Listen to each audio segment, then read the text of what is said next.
Lisa Renard worked with kids most of her adult life. First as a New Orleans school teacher, then as the director of a daycare center. To her nieces and nephews, she was their beloved Nanny Lisa. Helped raise my sister's kids. There you go. Because I didn't have any kids.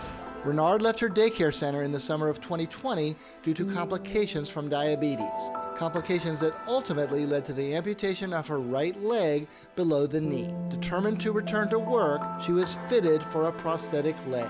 She was undergoing rehabilitation at the Marrero Healthcare Center when Hurricane Ida took aim at southeast Louisiana. Renard said she and the other residents were evacuated with little warning. The day of us moving, wasn't even asked if I wanted to call family or nothing. Along with 842 other patients from 7 nursing homes and rehab centers, Renard was brought to this former industrial warehouse in Independence.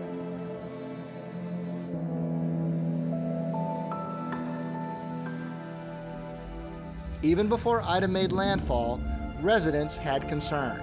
The poorly equipped warehouse offered no privacy. Portable toilets lined the walls. Patients were placed on mattresses crowded side by side on the floor. To the wheelchair-bound Lisa Renard, those patients were the lucky ones. Because when they rolled me in, I saw they had those little cushions on the floor. I knew I couldn't lay down. Confined to her wheelchair, pressed against a wall, Renard saw distress all around her. Patients began crying out for help. Stuck in place, Renard suffered silently through her own pain and indignity. I couldn't get in it to go to the bathroom. So that meant I just had to stay in my wheelchair and use the bathroom on myself. And then when the rain started coming, we had to move to, everybody had to move to one part, another side of the warehouse. They kept rolling in more residents. I'm like, oh my God. And we had to keep pushing the patients over tighter and tighter to fit everybody in. They were getting hungry, they were getting thirsty, and they weren't able to get to you to get your medicines. As a feeling of crisis took over the warehouse, Renard began suffering her own personal emergency. Because I complained and told them something was wrong with my leg. I had pain, but nothing was done.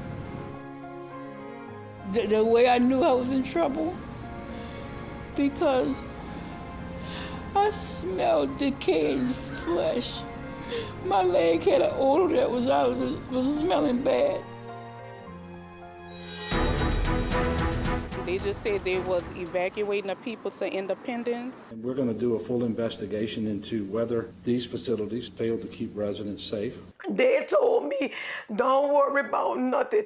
3 days after the storm hit, prompted by 911 calls, state health officials returned to the warehouse for what amounted to a mass rescue. Renard's family grew alarmed, including her cousin, New Orleans Clerk of Criminal Court, Arthur Morrell. We all thought that where she was a safe place and they would take care of her. It took about 48 hours to move all the patients. Renard knew she was having a medical crisis, but she didn't know where she was going or if anyone would take care of her. But she was able to tell her rescuers one critical piece of information. And I gave her my sister's name. Thank the Lord, I gave her my sister's name. Renard said her ride in an ambulance van is a blur. All she remembers is being wheeled into a mass evacuation site in Baton Rouge.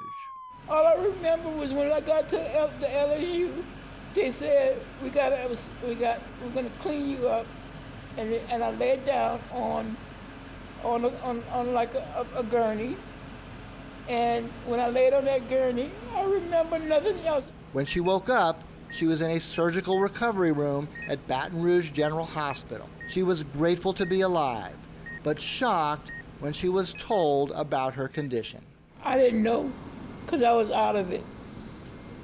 I didn't know until I woke up after they had performed the surgery and took my leg off. It was a nightmare. It was. I remember telling I told my sister, just let me die. She almost did. Her sister didn't tell her until weeks later. My sister told me that I almost died. I didn't know. I knew that I was sick, but I didn't know how sick I was. What gave you your strength? Power of prayer. My prayers, everybody was praying for me.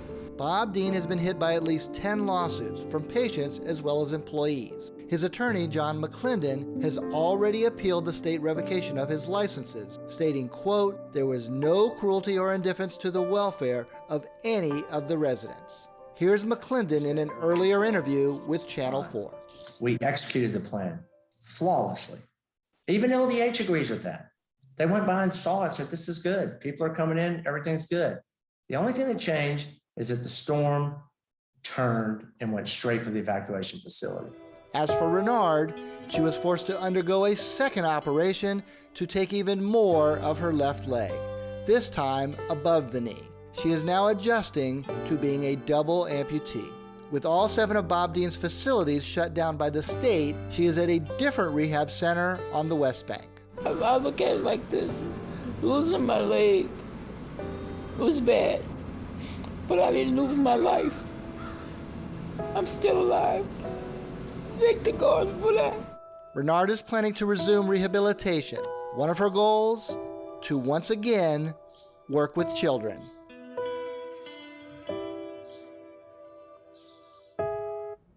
Well, that was Mike Perlstein reporting. Attorneys for Lisa Renard are preparing a lawsuit on her behalf to be filed in Jefferson Parish, the location of her original rehab center in Marrero. Among her complaints is being left in a wheelchair throughout the entire storm and its aftermath, something that Dean's attorney previously denied. Now, coming up tomorrow night, our Katie Moore has exclusive video from inside of that warehouse that will not only show patients stuck in wheelchairs, but a host of other shocking conditions. Again, that will be tomorrow night at 10.